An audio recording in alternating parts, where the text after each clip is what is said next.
Salut! Today, let's talk about Soleil ardent.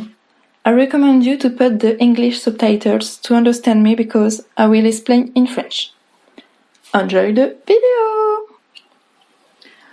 Aujourd'hui, j'avais envie de faire une peinture à l'acrylique de teneur orangée. Donc pour faire du orange, rien de plus simple, vous mélangez du rouge et du jaune. Ça dépend vraiment de la teneur que vous mettez, voilà. Mais pour faire un bel orangé, plus de jaune que de rouge.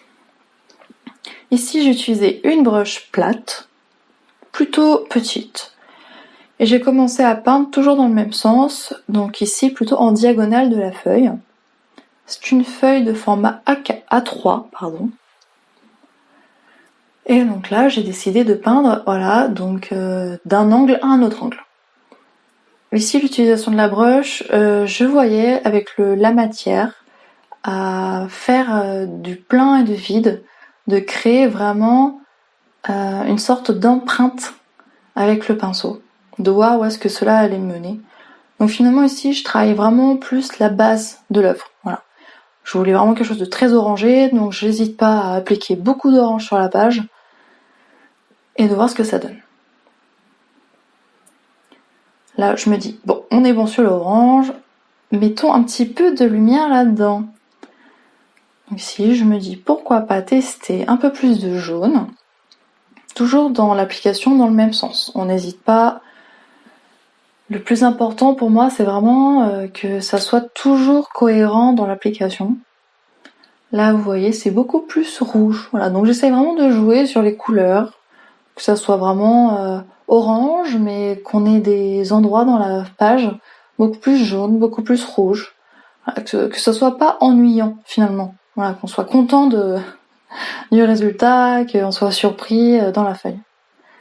Donc voilà, ici j'hésite pas à appliquer la matière, à la prendre directement dans les deux pots, dans les deux tas de peinture, au lieu d'appliquer sur la palette. J'ai eu au feeling, je tapote, on voit ce qui se passe. Donc là, j'avais dans l'optique de remplir le coin et d'appliquer un peu de lumière ici. Donc j'hésite pas à appuyer beaucoup moins fort quand je passe par ici, de frôler finalement la feuille pour pas qu'il y ait une grosse bande jaune, mais plutôt qu'il y ait des stries jaunes, quoi, on va dire.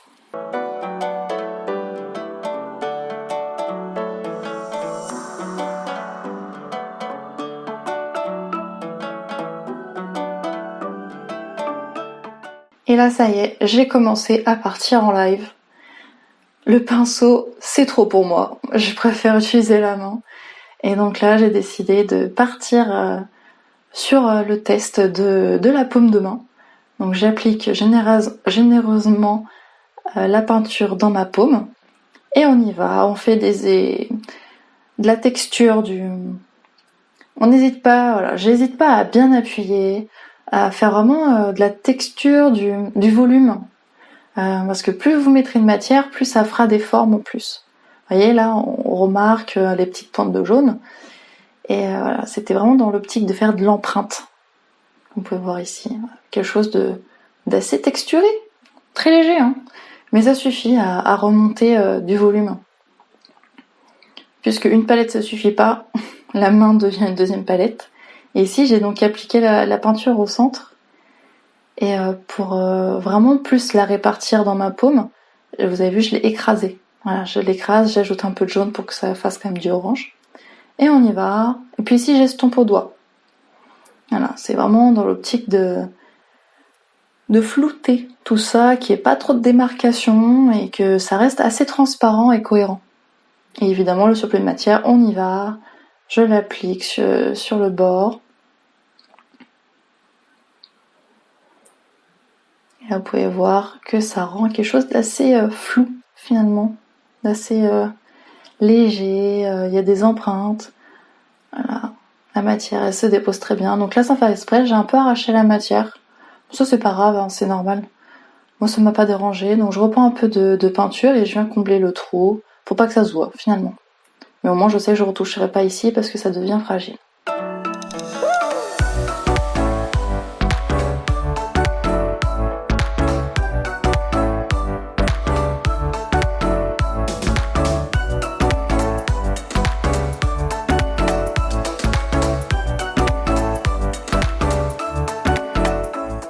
Ici, je reprends le pinceau et je fais un nouveau test. Donc je me dis, allez, on essaie de faire des petits points avec le pinceau et on voit ce que ça donne. Et là, j'ai estompé ensuite au doigt. Donc évidemment, la peinture, elle sèche quand même. Et donc, plus vous estompez, plus ça va flouter les bords. Mais vu que j'avais fait des points, il y avait un peu de la matière en dessous, vu que ça avait le temps de sécher. Et donc, j'ajoutais par-ci par-là, j'essayais de combler les trous finalement. Voilà, là, j'étais dans un moment où j'essayais d'enlever le plus de blanc possible de la feuille.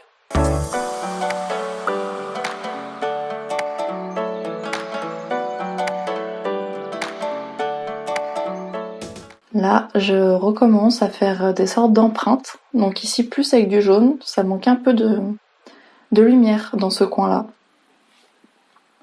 Et la technique de faire ça au bout des doigts, ça fait comme si j'avais pris une éponge finalement.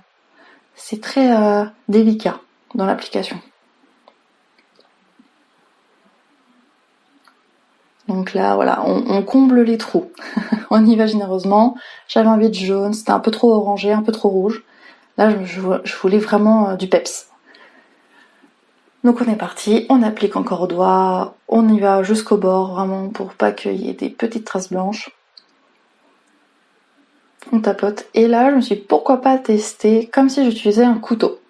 Voilà, donc c'est un outil pour la peinture. Et donc là, je me suis dit, mes doigts seront le couteau. J'applique dans un sens totalement opposé à ce que j'avais fait. Donc toujours en diagonale, mais dans le sens contraire. Vous voyez, ça fait... Ça contraste avec les lignes dans l'autre sens. Un peu complexe à expliquer, j'avoue. Et voilà. Donc là, avec le surplus, évidemment, je viens combler les trous. J'estompe pour vraiment que ça se lie bien avec le jaune et que ça floute.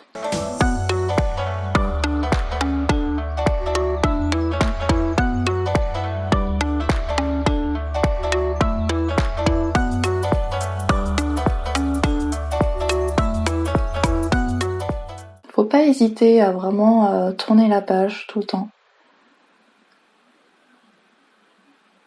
Pour regarder un nouveau point de vue, et là j'ai vu que j'avais envie de matière à ce moment-là. Et donc du bout de mes doigts, je viens appliquer des toutes petites traces. Voilà, comme des petits cônes. Et de ces cônes-là, donc parce qu'ils sont beaucoup trop visibles évidemment, je vais venir les estomper. Donc en appliquant très très vite, en tapotant, vraiment légèrement, très très très légèrement. Et là m'est venue une idée de génie, pardon. Je me suis dit, pourquoi pas appliquer ça sur le tranchant de ma paume. Voilà, donc pour pas qu'il y ait trop de matière directement sur la feuille, je viens l'appliquer sur la palette à côté pour estomper, pour pas qu'il y ait un amas de couleurs d'un coup. Hop, on enlève un peu de matière et on vient faire...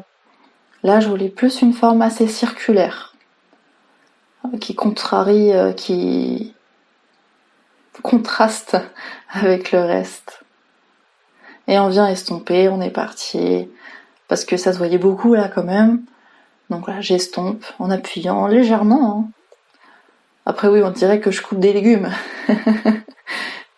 Mais c'est technique. Voilà, quelque chose d'assez smooth, dirons-nous.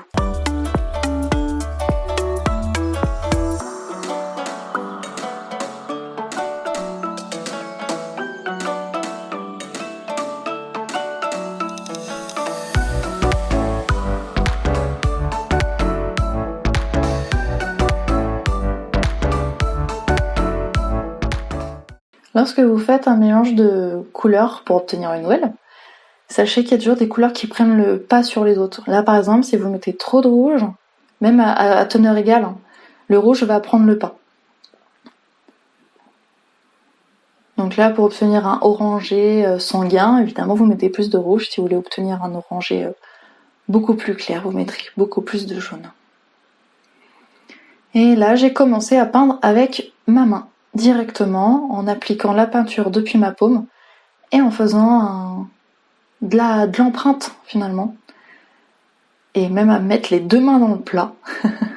Et donc là, par contre, j'y allais beaucoup... je frôlais la matière finalement, je frôlais la feuille. J'étais plus dans un esprit de de transparence. Donc là, si vous regardez à gauche, il y a encore du blanc. Et plus je passe, plus ce blanc-là commence à se teinter de rouge.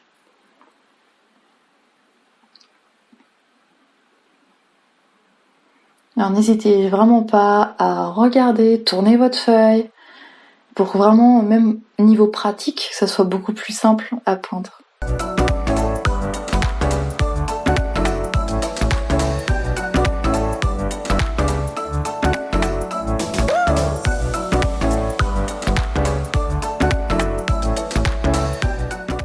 Donc là, je suis dans une impression, je me dis peut-être que j'en ai fini.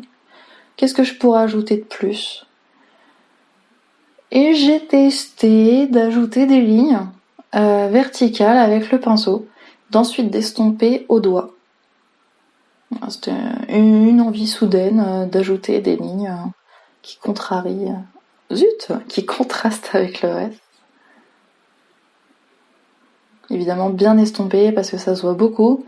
Et là, j'ai remarqué qu'en fin de compte, c'était peut-être trop visible par rapport au reste et que ça n'allait pas.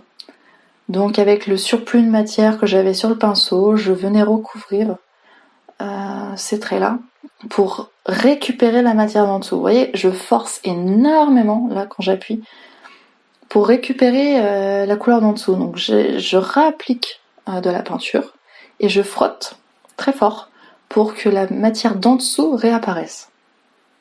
En fait, j'enlève une couche, finalement, pour récupérer celle d'en dessous. Voilà, ça fait des points de lumière, on comprend que j'enlève une couche pour faire apparaître celle d'en dessous.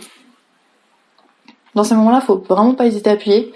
Par contre, si vous appuyez au bout d'un moment trop souvent au même endroit, le risque est d'enlever du papier. Voilà. Vu que moi je travaille sur papier, après si vous travaillez sur la toile, c'est bon. Là, par exemple, j'ai arraché un tout petit peu de matière, donc je me suis dit bon, on va arrêter là. Ça paraît satisfaisant.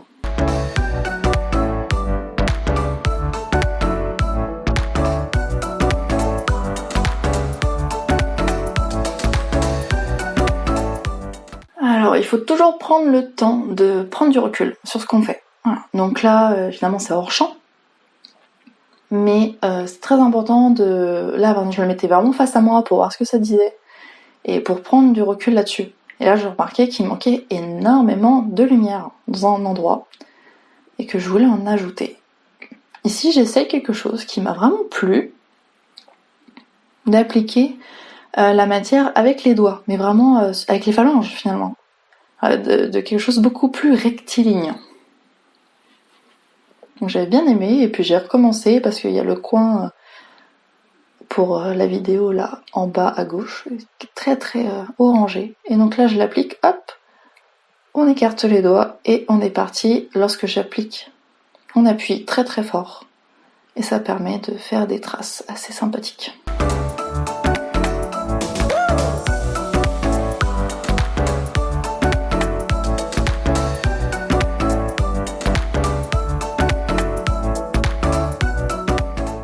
Ici, avec un petit surplus de matière, je viens arrondir la forme que j'avais qui me paraissait trop rectangulaire, trop définie.